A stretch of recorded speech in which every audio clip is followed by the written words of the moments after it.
Miracle. Meanwhile, as Donald Trump is on the campaign trail, he's still dealing with, the 91 felonies.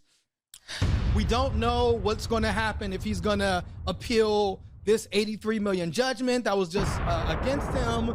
And those are big numbers, man. 91, 83, those are big numbers. Absolutely. And, last week we talked about, this federal appeals court that said he's not immune. He doesn't have presidential immunity. He can be prosecuted. Doesn't look like Biden's immune either. Wow. And this case might go to the Supreme Court. They're saying that I guess this episode even going to air? I have no idea. I think Trump is trying to delay this, but I'm just going to turn my mic down. What do you think, Miracle? Where are we now? You said it was going to be all over the place. My God. What are we doing, Miracle?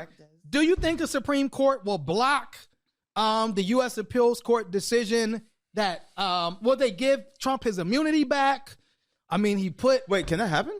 Yes, the Supreme Court can overrule the Federal Court of Appeals that said that Trump does not have presidential immunity, can be prosecuted. If they do that. That right, he has Clarence Thomas there, right, who's not recusing himself, despite the fact that his wife helped the insurrection.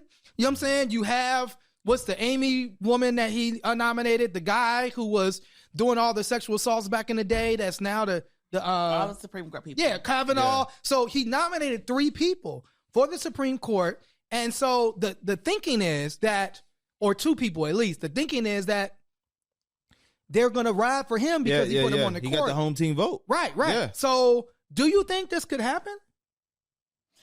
I honestly do not know because the nation is so conflicted. That's a scary thing to think about. And really, it is a political question. And so if the law is that you do not have immunity, then you have to say it. So if the Supreme Court wants to go ahead and be like, none of these laws exist, then what does it actually mean for the people who are incarcerated? True. Yeah. And so what are they going to do? Because you still have all the January 6ers. You still have all these other folks. So if the Supreme Court is like, you know what, whatever Trump does is okay. Yes. Then it's going to create. Then they would have to be released, right? Yeah. Yeah. Yes. So I don't That's scary, man. I don't really know. I think the Supreme Court really is hanging on its last leg of legitimacy. Absolutely. And so they have to find. They either are going to. So will we instill the Hunger Games or something? I mean, they can refuse to take up the case. Right? They can. They can basically say, really? We're not going to hear the case. I'm learning so much this episode. And then the lower court ruling can stand. They can take the case and say it's a political question and refuse to rule on the case. And so the basis of it being political. So the political question doctrine is basically the same doctrine that the Court of Appeals in California used to not rule on whether or not there was a genocide in Palestine. They're saying it's too political, right? Interesting. So they're not going to, because of the separation of powers, the judicial branch is not going to comment on what the legislative branch is doing. And there was a thinking. It's a way to skirt out of really divisive opinion. I felt like we needed to do that because so there's things, but I do think they'll hear the case. Clarence Thomas has refused, and because he's refused to recuse himself, right, I think that all of the justices are going to be forced to basically be like, yeah, you can't. Yeah, but Miracle, I mean, if he recuses himself, he's not doing the job he got paid to do. Hey, you know what I'm saying? He's up there to protect the people like Trump. He's up there to protect these white male billionaires. And so not that Trump is a billionaire, but that's what he's there for. And so how can he recuse himself when he took all the trips? He took all the trips. He got all the money. He got all the, the loans. He was in the Garden of Hate. Yes. Now, it's so funny. Think about where we are right now, right? We have in the office an 81-year-old running against a 77-year-old, and the next largest looming figure over this whole election is Taylor Swift. Swifties, man. Taylor Swift and who she might vote for looms so far over this election that it about the sanctity of anonymity in the American voting system? I'm just saying it impacted the Super Bowl, and so Trump made a pre-Super Bowl plea, to Taylor and the Swifties to get her support. Did you want to read that for us, sir? I don't actually. You want me to read it? You read it, because it's just crazy to me. I don't like her, so I don't want to. Okay. Donald Trump said, I signed and was responsible for the Music Modernization Act for Taylor Swift and all other music artists. Joe Biden didn't do anything for Taylor and never will. What? That was good. That was good. Yeah.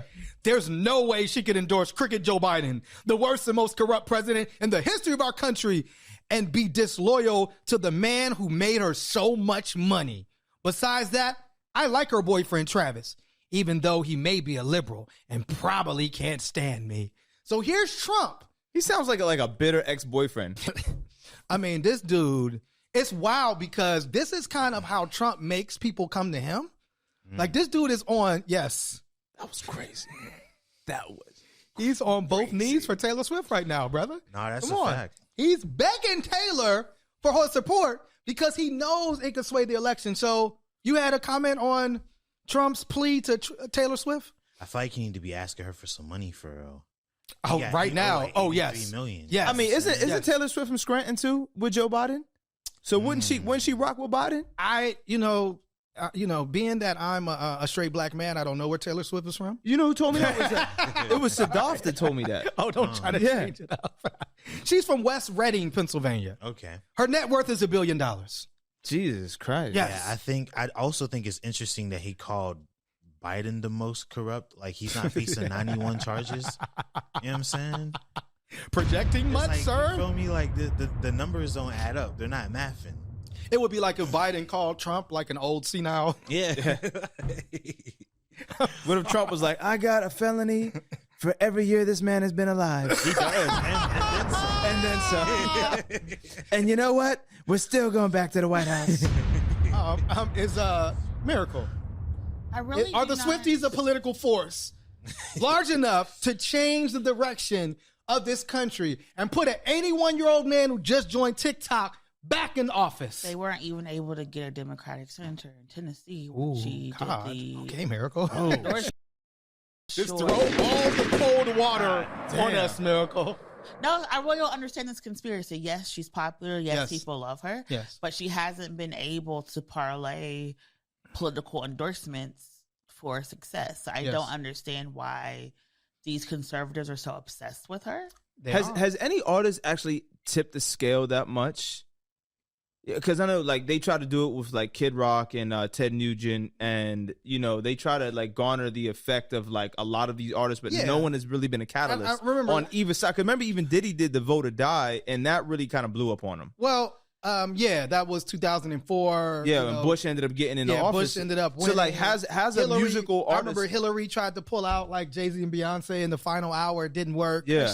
And the thing about using famous endorsements, you have to make it work for the audience that you are going after. Right. Going to rural America and pulling out a Jay-Z and Beyonce isn't not gonna work. Really wasn't going to work. Yeah. Had she done that like in a Pittsburgh or a Philadelphia, that probably would have helped galvanize, right? Yes.